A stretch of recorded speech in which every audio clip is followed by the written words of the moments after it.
Hello, welcome back with Miss CB, and today we are going to be doing X-ray hands. So as you can see on the tippy top, it has our title. We are in the 4th grade and we are going to be using pastels. I am going to be grading you on your skeleton, your composition, and your blending, and we will talk about that later. Some goal vocab that we have: primary, secondary, warm and cool. We are talking about colors. We are talking about the warm colors, which is yellow, orange, and red. We are talking about the cool colors, which is purple, green, and blue. You need to think about that when talking about your X-ray. And then contrast. So as you see, we are going to be using a black piece of paper instead of a white like we are used to. So we need to have the colors contrast and pop on the paper. And then blending. We are going to be doing some specific type of blending throughout the lesson. So let's get started. You have a how to draw step-by-step skeleton already on your table. So if you want to follow this, you can as well. The very first step you want to do is you want to pick the hand that you do not write with. And again, we are talking about composition. I don't want a tiny hand over here or over here. Composition means we look at the entire piece of paper and we say, how can I fill that? So I'm going to put my hand up here, and I am in the center of my page. I am filling up a lot of the page so I have good composition. Now I'm going to trace my hand. Welcome back. I have now traced my hand. It's a little bit hard to tell. Did that with a number 2 pencil. So as I said before, we are going to be using colored pastels. So they look like this. They are incredibly fragile, so I don't want to see anyone scrubbing really hard with them and breaking them. I will take them away from you in your table. The very first thing that we want to start with is a white chalk, and the very first step you want to do is drawing your individual bones. So we start at the tippy top of the fingers, into the hand, the bottom of the hand, and then we have 2 bones in our arm.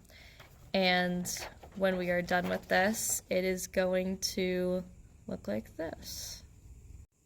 Cutting back into it, I want you to see me draw a few of these. The sound is a little bit hard on the ears, so please just try to get used to it. Boom. Welcome back. As you can see, a lot of the shapes we are doing are shapes that we already know. So we have a square, rectangle, ovals, and I am just simply following my sheet.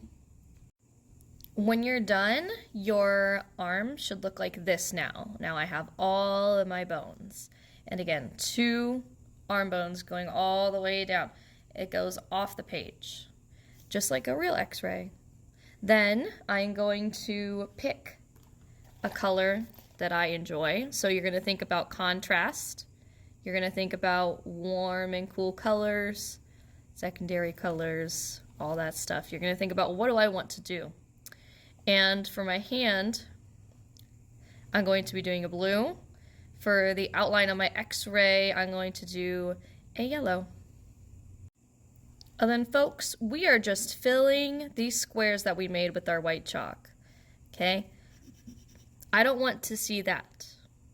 That is a no-no. I want to see the whole shape filled in. That's good. We just keep filling in all those shapes.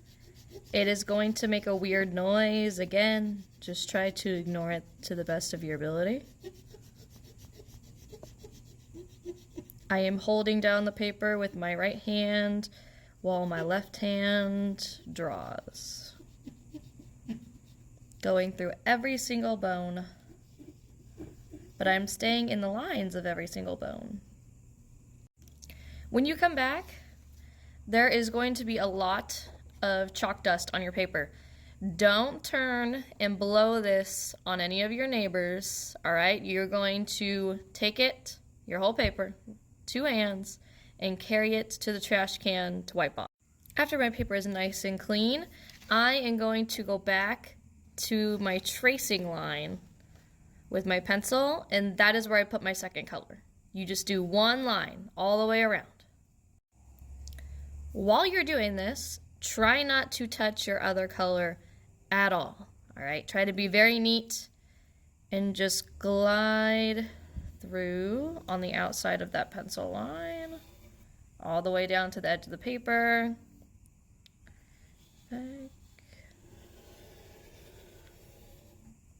And your paper should look something like this. Okay, now that we've done all that, we are going to now blend and draw our X-ray lines or lightning lines. So they are going to look very vibrant and push off of the page. If you want to do a lightning bolt coming off, you can do that. If you want to do little strokes like I'm going to do, kind of looks like electricity sparking off, you can do that too. All right, but only on the outside. We don't want to touch any of this color right here. So all the blue, don't go in there. You are only doing this on the outside of your trace line. I'll add a lightning bolt. Lightning. Just want a few things here and there to make it really pop. Get that nice contrast on the paper, as we talked about before. It's one of our buzzwords. Then, now we get to that other vocab word, which is blending. Blending. This is the only spot in our entire paper that we are blending. So, I'm going to turn my paper. You don't have to do this, but this is just making it easier for me. I'm going to take my finger and I'm going to touch my yellow line and blend outwards. Outwards, outwards, outwards. Like lightning shooting off. Just like an X-ray. And you're going to do that all the way around. I have my paper like this, turned it, so my finger can just keep scrolling upwards, turning my paper again, finger blending upwards. There's that lightning bolt. That looks kind of cool. Blending, blending, blending. When you're doing this, you're doing this slow. And I'm not accidentally mushing up any of my blue color into my yellow. That's going to make the piece look entirely different. We want to be very slow, turn the paper, and only do the outside line. Something you can also hopefully see is that I'm only using one finger. You need to pick a finger to blend with so that you don't mix your colors when we go to the second step. Boom. Okay, I'm going to go back in and add some more lightning bolts with my yellow chalk, and then I'll be right back. I added some more lines. Again, I'm going to turn my paper and blend those outward. Doesn't that look pretty cool? So I said you should only be using one finger because this gets pretty messy. And this one's my yellow finger, and then this one's going to be my blue finger. You can tell. I've started blending in my inside skeleton. So again, don't be really rough with it. Stay inside your white lines and just blend the chalk to make it look nice and bright. And you're going to do this for every bone. You're going to keep them separated. And ta-da! This is our nice skeleton X-ray. Thank you for watching.